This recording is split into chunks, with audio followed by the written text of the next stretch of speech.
E aí, vamos fazer nosso ano bíblico? Chegamos ao capítulo 21 de 1 Crônicas e o nosso projeto hoje nos estenderá até o capítulo 24.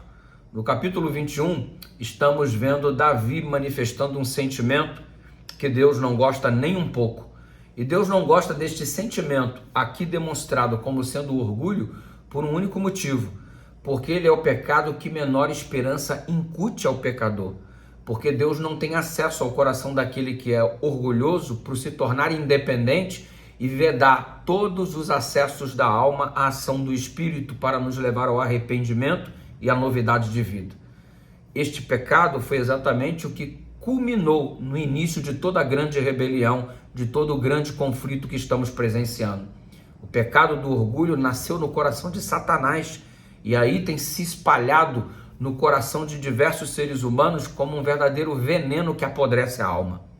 O orgulho manifestado por Davi, aparentemente num ato inocente de fazer um censo. Mas por que ele queria fazer um censo? Não é para simplesmente ter a contagem do povo, mas é porque ao tê-la, ele queria mostrar para todos a exibição deste censo como sendo um atestado de sua própria eficiência, da sua própria qualidade maravilhosa de administração e o quanto ele era bom.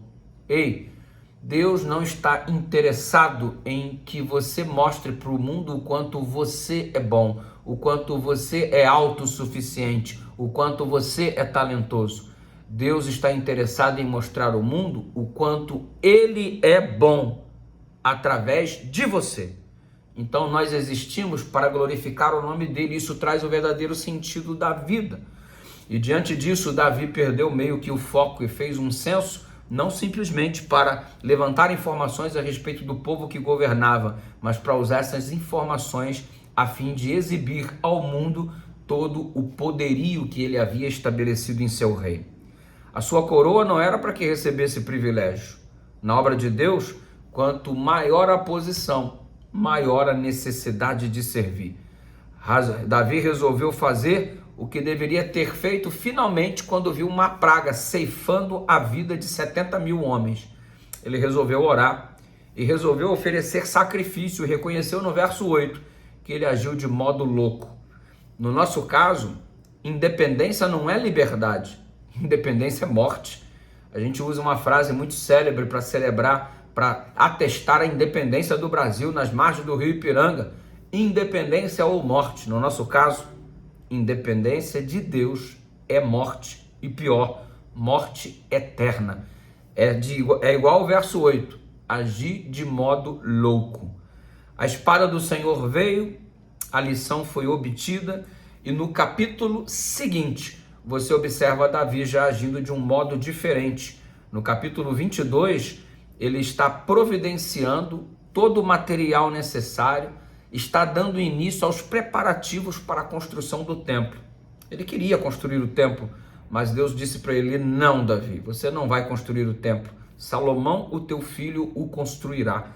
E Davi, em uma atitude diferente do capítulo anterior, desprovido de orgulho, sendo submisso, reconhecendo a autoridade divina, ele quis participar pelo menos de modo indireto, já que ele não ia construir, ele queria pelo menos proporcionar o material necessário para que isso fosse possível quando seu filho assumisse o comando do reino. Em uma atitude de humildade, ele se apresenta no capítulo 22 como colaborador. Quando nós estamos interessados em que o foco seja apenas o Senhor, nós nos satisfazemos em sermos colaboradores, sabia disso? Se ser colaborador, ainda que indireto, não está satisfazendo você, comece a questionar suas reais pretensões ao participar de um grande projeto para Deus. Queremos que o nome do Senhor seja exaltado, a obra seja edificada, ou queremos que o nosso nome seja lembrado? É preciso analisarmos bastante isso, porque é possível se perder querendo fazer a obra de Deus, quando o orgulho toma conta do nosso coração. No capítulo 23, estamos vendo a genealogia dos levitas, 38 mil homens dispostos a servir para promover o evangelho, a mensagem de Deus, o evangelho dentro do Velho Testamento, se é que podemos falar assim, o evangelho como sendo as boas novas da salvação através do serviço do santuário. Claro que podemos usar esse termo desta forma, nessa perspectiva. Então note, embora o Evangelho seja alguma coisa alusiva ao Novo Testamento, nós estamos vendo as boas novas da salvação através do Cordeiro, que ali representa Jesus Cristo no serviço do santuário. A genealogia dos levitas visava criar exatamente a consciência do sacerdócio destes homens no serviço da promulgação do plano de Deus para a salvação através do Cordeiro. 38 mil colaboradores.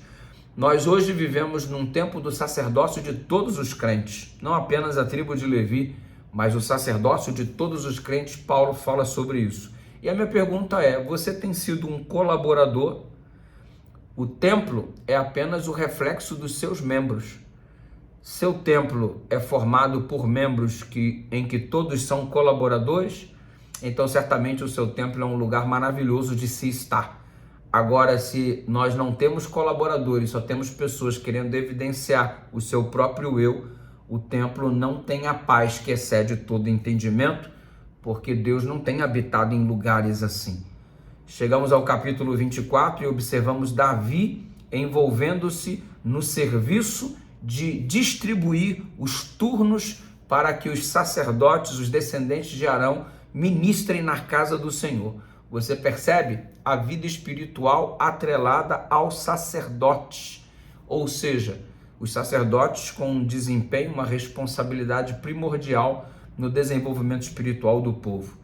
Hoje ainda não é diferente, Deus tem os seus sacerdotes que são responsáveis por isso, homens que precisam muito de você como colaborador, homens que precisam muito de você como ajudador, gente que como qualquer uma precisa de oração, que precisa de apoio.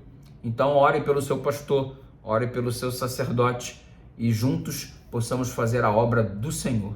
Deus te abençoe, um ótimo dia na presença do Pai, um beijão no seu coração, graça e paz, amanhã tem mais.